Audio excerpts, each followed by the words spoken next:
Serge, bonjour, amis auditeurs des interviews off, bonjour. Nous sommes censés évoluer par nos expériences. Ah Ensuite, oui, ensuite, qu'est-ce qui se passe? oui, c'est connu ça.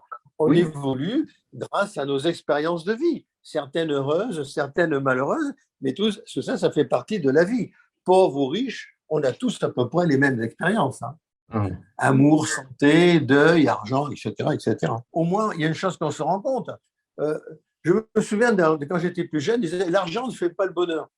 Parce que moi, je courais sans arrêt pour avoir encore plus d'argent, pour m'acheter encore de plus belles voitures, de plus beaux vêtements, etc. Je veux des chaussures en crocodile sur mesure, etc. Bon, eh bien, l'argent ne fait pas le bonheur. Mais je répondais, attendez, mais dans le malheur, il fait quand même du bien, l'argent, hein. L'argent ne fait pas le bonheur. Il faut être bête pour dire des choses pareilles. Ceux qui n'ont pas d'argent, ils vont dire, mais non, l'argent ferait mon bonheur. Pour certains, 1 000 € de plus par mois ferait leur grand bonheur. Pour d'autres, il leur faudrait 1 million de plus chaque 3 mois, peut-être. on contribue au bonheur. Ben, tout ce qui est positif et bénéfique contribue au bonheur. Le tout, c'est nous, les humains, à contribuer à notre propre bonheur. Et ça, c'est pas facile. Ce n'est pas facile. Comment contribuer à mon propre bonheur? Un philosophe te dira, oui, mais déjà, parler de la question du bonheur veut dire que vous n'êtes pas heureux. Je suis heureux et je peux parler du bonheur. Donc, tu vois, c'est pareil, c'est suivant toutes les croyances de chacun. Quand j'étais plus jeune aussi, on me disait, mais comment tu peux être heureux avec tout l'argent que tu dépenses? Je disais, mais je ne cherche pas à être heureux. Je cherche seulement à avoir plus d'argent. Mais là, c'était pareil, hein, j'étais mal vu de tous les côtés. Et d'ailleurs, maintenant, je dirais ça parce que je pense toujours pareil, les gens m'en voudraient. Ça rejoint ce que l'on disait précédemment, c'est-à-dire c'est la vraie vie, c'est l'envie de vivre, c'est vivre. Il y a des gens qui vivent petitement et qui te diront, mais non, je ne vis pas petitement, je vis bien, je suis heureux. Hum. On a 3 poules dans le poulailler, on a 2 lapins dans le clapier, on a un petit jardin, on est bien.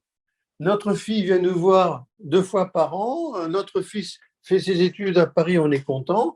Ils sont très heureux.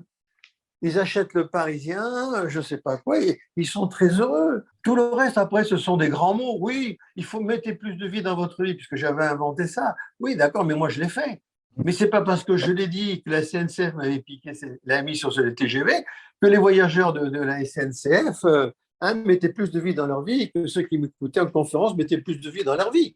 Je me suis rendu compte, au contraire, qu'ils magouillaient pour gagner une petite vie un peu plus confortablement, qui n'avait rien à voir avec tout ce que j'enseignais. Plus de vie dans votre vie, comme tu l'as dit, la SNCF l'avait récupéré. Je constate également que à l'avance, tu annonces certaines choses qui arrivent, alors qu'on n'y pensait absolument pas. J'ai en mémoire le fameux liberté, le L de liberté. Et puis, là, dernièrement, il y a un candidat qui a parlé de quelque chose que toi, tu avais déjà expliqué, et il a dit, nous manquons de paix et de tranquillité, alors que cela, tu l'avais déjà dit, tu l'avais fait vivre. Et je trouve ça assez étonnant que tu annonces des choses qui ensuite se réalisent. Ça, c'est un constat qui a été fait depuis 30 ans. Oui. J'en suis très content. Parce que le but d'un initié, c'est pas dire je suis un initié à mâche christique, c'est que ce qu'il révèle, ça, je vous ai expliqué le phénomène. On a l'impression que je prêche dans le désert. Oui, parce que les gens ne pratiquent pas ce que je dis. Bien. Mais ça va dans le plan mental. Et dans le plan mental, des gens qui sont prêts reçoivent sans s'en rendre compte des informations que j'ai données, comme moi-même, je reçois des informations de gens un peu plus élevés que moi. C'est un phénomène de transmission qui est connu très initiatiquement. On n'a pas besoin de télépathie. On se sert du plan mental. Parce que si on se servait de télépathie, il y aurait des distorsions. Parce que la télépathie est une chose qui est tellement facile que les forces négatives, bien sûr, mettent leurs pattes là-dedans pour compliquer les choses. Donc, on se sert du plan mental qu'ils ne peuvent pas atteindre. Les forces négatives ne peuvent pas atteindre le plan mental. C'est toujours étonnant, quoi. Étonnant. C'est étonnant parce que ce n'est pas connu, bien sûr. Même si, encore une fois, effectivement, ça fait 30 ans que tu le démontres et que cela existe et fonctionne. Ben oui, ça fonctionne.